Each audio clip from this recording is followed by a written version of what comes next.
Hello there, I'm Steve from Mac84 and welcome to another video. Today we're going to be talking about VCF East. VCF East is an event that was put on by the Vintage Computer Federation. This took place on April 14th, 15th, and 16th, 2023. And boy, is there a lot to talk about.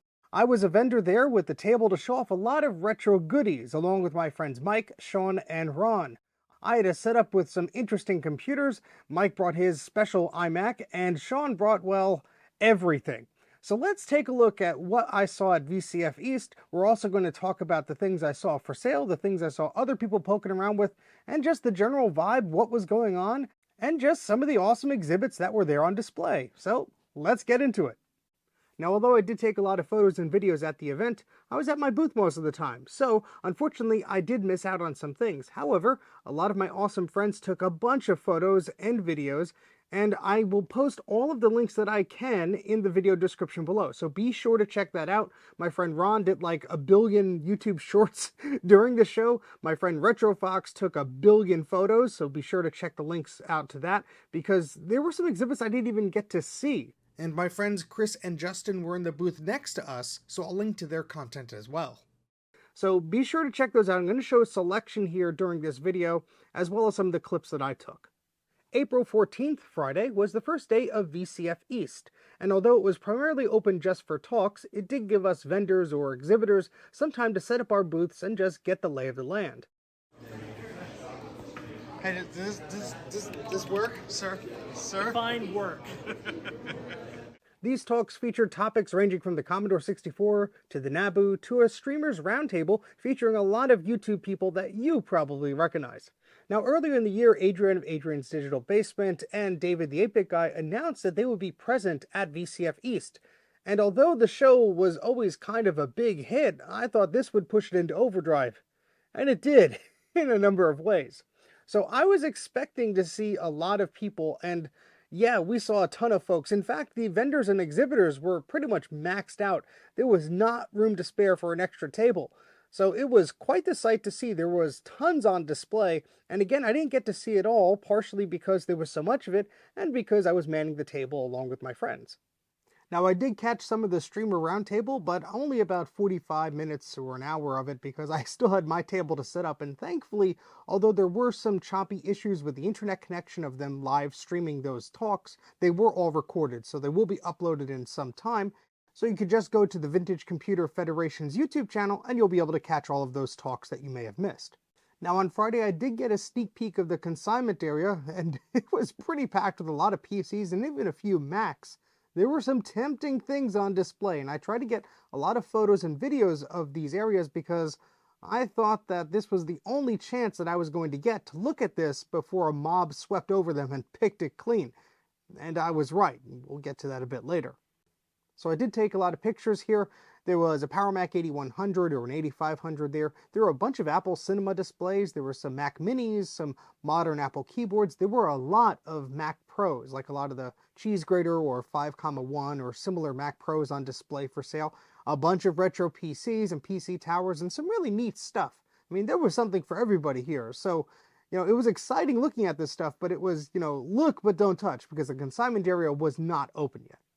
So we continued setting up our booth, and of course I forgot some cables or things like that, so it was always scrambling to see, oh, do I have a power cable or a video cable for this or that? But more or less, we got things set up. Sean had his booth set up, Mike had his iMac set up, and I had my display set up. And my display, well, I kind of wanted to just show off things that were new or unique or just neat. And so this year I brought a number of things with me. First on display was my ultimate Macintosh SE30. Now this is a work in progress, but I have made some progress since last year when I posted the original video about it, and so I wanted to show that off. I finally got the power supply and I wired everything up, and well, it did work. Here's some footage of me testing that right before the event. 3, 2, 1...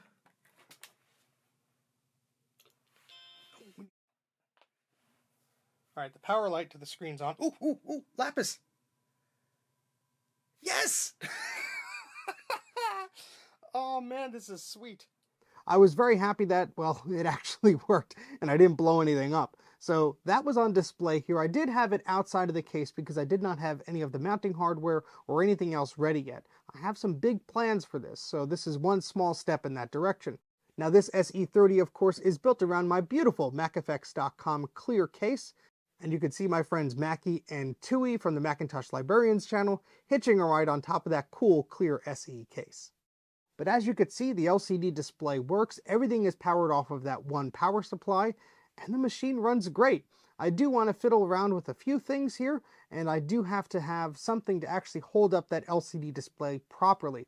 Next we have my Macintosh clone. This is a Motorola StarMax 5500, and this was an interesting machine. I wanted to bring this because it looks like a PC, but it's a Mac, so I always think that's kind of fun.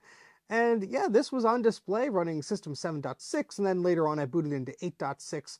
But this gave me a PowerPC to play around with. I was able to actually archive some floppies and some CDs while I was there. I also brought a fan favorite, my little selfie station. This is basically a Sony thermal imaging printer plugged into the composite video out of a camera.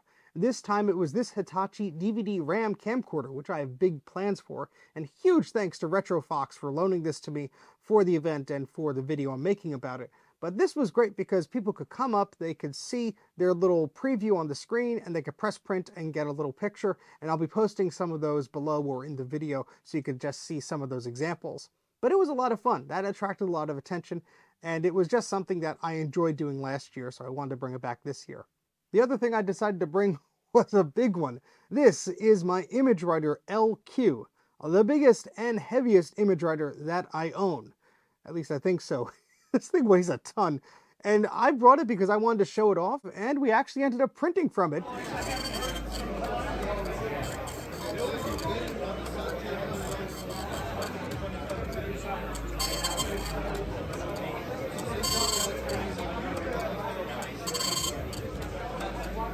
This thing was huge, and it got a lot of great reactions because people have never seen it before, because it's not one of those printers like the Image Writer 2 that are so common. So it was interesting to talk to people about this and say, no, that's not an Image Writer 2, that's not an original Image Writer, this is an Image Writer LQ, and just watch them scratch their heads a bit.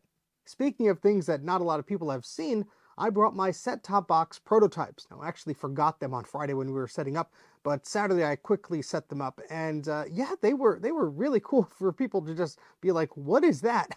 I brought both of my prototypes, the one from like 93, 94, and then the later one from 95, which is more of a final model. And yeah, just got to talking to a lot of people and just showing them off the board and things like that.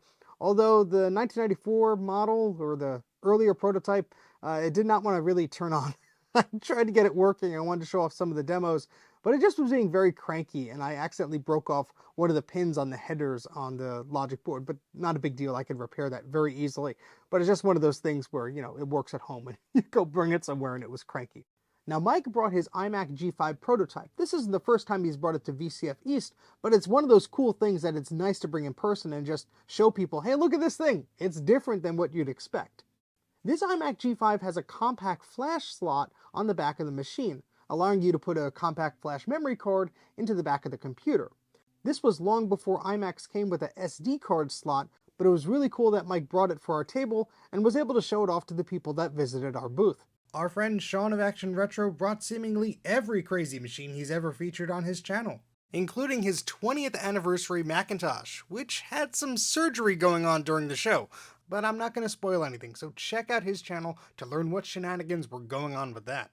Our booth was once again in close proximity to the always amazing Behind the Screens booth, showing off unique historical pieces from the age of analog video goodness. This included a lovely Macintosh TV and a few other items I don't remember seeing last year. After finishing the setup of our booth, a lot of us just wandered around to see some of the other exhibits. It was easy to get sucked in. Before we knew it, it was like 7 o'clock and a lot of us were starving. So we went out to eat and were excited to think about what would happen tomorrow on Saturday when the exhibits opened for the first time to the public. So after we set up Saturday morning, I snuck around to the consignment area before it was open. This was around maybe 8:30-ish or so, and there was already a line throughout the building. A pretty long line. Now this was kind of a first, because every time I had visited VCF East in the past, the consignment area wasn't that bad and there wasn't definitely not a long line to get in. However, I could attribute this to the larger crowd that was drawn by people like David Murray or Adrian from Adrian's Digital Basement, who were interested in seeing them and then maybe heard of the good deals that happen at these shows. Now, although there were tons of cool stuff on display, I only had my eyes on a few items, and there was only one in particular I was quite interested in. This is a 4Mac display. This is just an LCD display, but it kind of mimics the style of Apple's displays. Back in the day, you would see a lot of these advertised in Macworld or Mac Addict magazines, boasting the picture quality and clarity of Apple's displays, but at a lower price. However, I always kind of liked the display's form factor and design. It wasn't as slick as Apple's, but it was pretty neat, and it was just something I drooled over as a kid. I mean, I couldn't afford this thing, so it was neat seeing it here, and it was only $25. Unfortunately, for whatever reason, unlike some previous times, vendors and exhibitors did not get early access to the consignment area. This was kind of a bummer because we were at our vendor tables and exhibits and all that stuff the whole day, and unfortunately the morning is really the only chance we get before the general crowd is let in just to see what's on display and maybe pick up a few things. Now, I totally understand why they may not want to do this because maybe they had people coming in before and just buying everything or a lot of it. But maybe a limit could be put on there so, somebody could only get 2 or 3 items or a handful of things. But the rooms were packed. There were tons to pick over. So I don't think that would have really been an issue, but I understand why they went that way. Hopefully next year there is a larger space for the consignment area because it was a bit cramped at times. And the reason there was such a long line and that long line persisted throughout the day, even well into the afternoon after lunchtime, is because there were only a number of people let in the room at the same time, probably for fire code and safety and all that sort of stuff. But that makes sense. To ease the lines of people waiting to rummage through the free pile, they did eventually relocate those items outside. I think this was a really smart idea. Anyone who wanted to look at the free pile stuff didn't have to wait in the line for the consignment area or busy that area up. There were some really cool things in the free pile this year too, including these rare Apple service and marketing CDs that you don't see too often. Credit goes to my friend Ron for actually spotting this box, which I went home with, so you could be sure to look out for those archive discs that I'll be uploading sometime in the near future. I also found a lot of binders of old manuals and documentation and a number of restore CDs, so I'll be scanning and archiving those as time allows. But I did ask my pal Adam, who happened to already be waiting in line, that if he could grab that 4Mac LCD to let me know. So we went back to our tables to prepare for the torrent of people that were going to flood our booth on Saturday. And boy, did that not disappoint. This was the most packed VCF East event I've ever been to. So if it was your first time here, it's generally not like that. There were just so many people everywhere. Unlike other events like VCF Midwest where there are big ballrooms and wide open spaces, the venue for VCF East is made up of multiple buildings from these old barracks, so it could feel a little cramped at times, especially due to the very large turnout this year. Thankfully, some spaces were less crowded than others, and you could always take a step outside if you needed a break. And my goodness, it was just packed beyond belief. I remember just looking around and being like, wow, okay, here it comes. And it just didn't stop really until near lunchtime. Apparently the line to consignment just kept going out the door and growing further and further throughout the day. I think I remember checking around 11 a.m. or noon, and it was still well out the door until they closed it for lunchtime. So any hopes of going to the consignment area to look at things were slashed because we had booths to attend to and people to say hello to and exhibits to show off. Which was fine. That's the whole point of these shows, is to, meet some of your fans and show off some of these cool things and just talk retro tech with a bunch of people. And there were a lot of people that I saw this year that I saw at previous events, or people that have skipped out events or knew me from online or things like that. So I just want to say a big thanks to everybody who came to the table, whether we shook hands or exchanged stickers or you took a photo at the selfie station. Thank you so much for stopping by. I unfortunately can't remember everybody because my brain is like a goldfish after one of these events. It's just like, wait, were you there or that? I have to look at my photos and just try and jog my memory. But thank you so much to everybody that visited. It was a blast seeing you all, and I hope that you enjoyed some of those selfie station photos to get a little keepsake of the time at VCF East. There were also a lot of people walking around with retro shirts, which I thought were really cool. There was this one for the Apple CD 600, which I thought was hilarious, and this power computing shirt. I mean, these were just so cool to see. I mean, this is the perfect place to wear those retro shirts. So it was really cool to see those and just talk to the people who had them and, get the story about, oh, you were there at the event, or how did you find this? It was just really fun to do. And then there were just some cool things that people wanted to show us. This person traveled all the way from Greece. They wanted to show us this. This is a Power Macintosh G3 personality card, but it's been modified to actually have a USB port on it. That's right, so the Power Mac G3 did not come with USB built in. This was something that the later G3 blue and white model did. But this person figured out that the G3 personality card actually had some spots missing and that were blank. And if you figured out the right combination of chips and resistors and capacitors and soldered a USB port that was at a funny angle to the side of it, you could have built-in USB connectivity on your Power Mac G3 beige machine. How cool is that? Now, a user from my Discord channel, Nerds McGee, bought a Macintosh Classic at the consignment area and was eager to test it out. They came over to the booth to show me, and it was just before the time I had to join the Streamers Roundtable on Saturday. However, I was quickly able to put a blue SCSI into the back of it, and the machine seemed fairly happy. Well, kind of. This screen was all garbled, but after it rebooted, it seemed okay. It was recapped, but there might have been some gunk or something on the board or something between a chip that was just kind of making it unhappy. However, it did boot and it did see the memory that was inside of the machine, so I'd call that a success. So then it was time to go to the Streamers Roundtable, starring myself and my friend Mike from Mike's Mac Shack, aka Mike's Mess, and Sean from Action Retro, and David from the 8-Bit Guy. The purpose of the roundtable was to discuss our adventures in YouTubing and streaming and video recording and so on. Although David didn't really do any live streaming, so those questions were more fielded by us. But it was nice to have everybody on the stage. I think our rapport against each other was a lot of fun and we kept each other laughing. It is recorded, so if you check out the VCF YouTube channel, I'll put a link below. I believe they're going to try and get those videos up over the next couple of weeks. Big thanks to Bill Hurd, who was the moderator for that panel, for doing a great job. And it was a 2-hour stream, video or talk or whatever you want to call it. It was great doing that with an audience of people. Usually when I'm doing these sessions or these recordings, it's virtual, where I'm just talking to a camera like I am now. So it was nice to get that reaction of people, and I think we had a lot of fun doing it. And I would love to do something like that again at a future VCF event. So after our roundtable discussion had ended, it was around 5 p.m., and I finally got a chance to go to the consignment area. Now, there were still a ton of things in the consignment area. There were plenty of Macs and PCs available, but it wasn't anything necessarily that I needed to pick up. I picked up a few pieces of software and this t-shirt, but that was really about it. All the other things I had my eye on were no longer there. However, my pal Adam did stop by with that 4Mac LCD display. I was very thankful he was able to grab it, and it looked to be in pretty good condition, so I look forward to testing that in a future stream. However, I did take some time to take some photos and videos to document what was still at the consignment area at that time. Some of the more expensive PCs were still for sale. There were also these Apple displays. There was this Macintosh 2, this G4 Tower, this 128K Mac that had been upgraded, and a bunch of Apple printers, including an Image Writer 2, this Style Writer, and this massive Laser Writer 1. There was also a personal laser writer and this very tempting boxed Image Writer 2, which we'll talk about in a moment.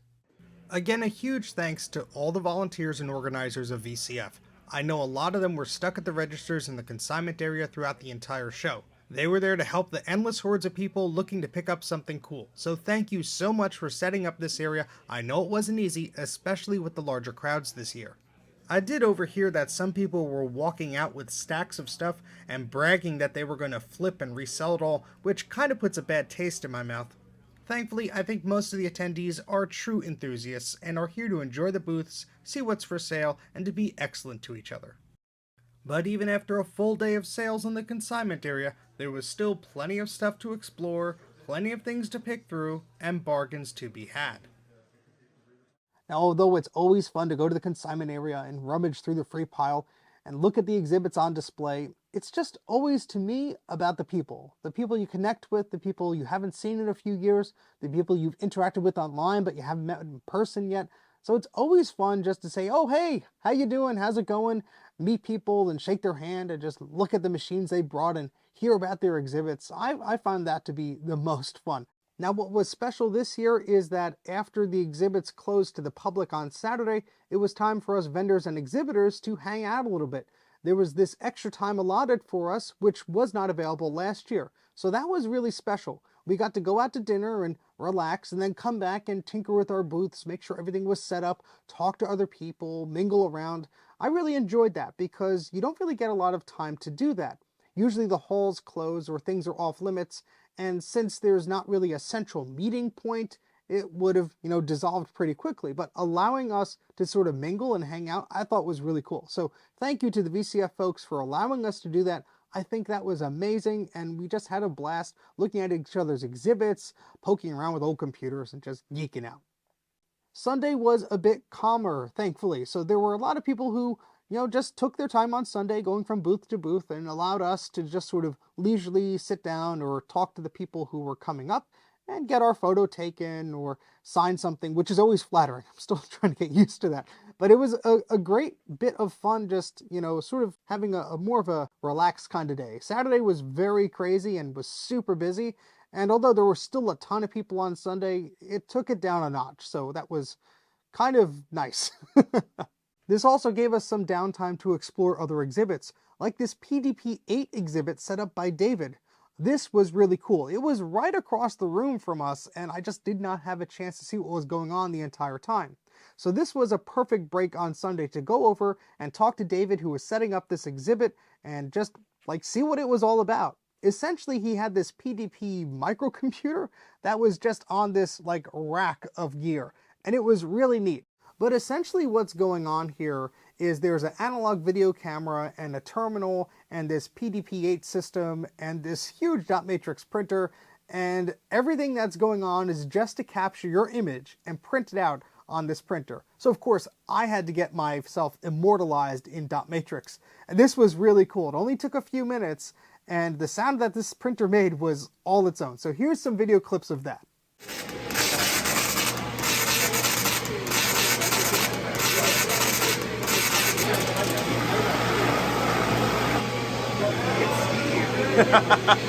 Awesome, thank you so much. You're welcome. My friend Ron did his own video about this, so check the link in the video description to see that. There's so much else that I want to cover in this video that I just simply don't have time for. I will be doing a live stream talking about a lot of the things I picked up at the show, including this Quadra 650 that Retrotech Chris donated to the channel that's going to need some love. I also met Nicholas, who is located right next to our booth. It was great to meet him. He made the trip all the way from Quebec, and I hope to see him at another show. He had a lot of cool things to show off. Colin, aka DOSDude1, was also there, doing some amazing soldering work. Thomas, aka Amiga of Rochester, was also there at the show, and that Image Writer 2 in the box, well, I did end up picking that up. But it was for Jacob. This young gentleman is a big fan of the channel, and I made a deal with DJ, who was the seller, and gifted the printer to Jacob. All I really cared for was the box, because mine was a bit beat up, but the printer worked, and I was so happy to have it go to a good home. I also ended up buying this case from my friend Jeremy, because I have some interesting plans for it in the future. But like all good things, it must come to an end. VCF East was an absolute blast. It was a very packed event, and I'd be very interested to see the analytics of how many people showed up, because my goodness, that was a full show. I'm very eager to check out some of the talks that I missed on the VCF YouTube channel, and I encourage you to do the same. And although sometimes the big crowds and the long lines got a little bit frustrating, the people who were putting on this event did the best they could with the space that they had, and I think nobody expected this amount of people to come. So I'm sure that even next year they'll be prepared for even more people, and hopefully they'll open up some more room in the consignment area to make things a little bit easier next time. But I had an absolute blast. I'd like to thank everybody who came up and said hello.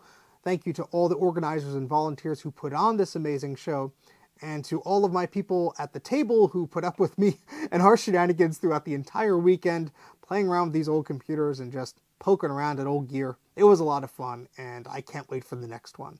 So I encourage you all to check out vcfed.org for more information about these events. And let me know if you were at the event. Please leave a comment or tag me on social media if we took a selfie together. I want to see it.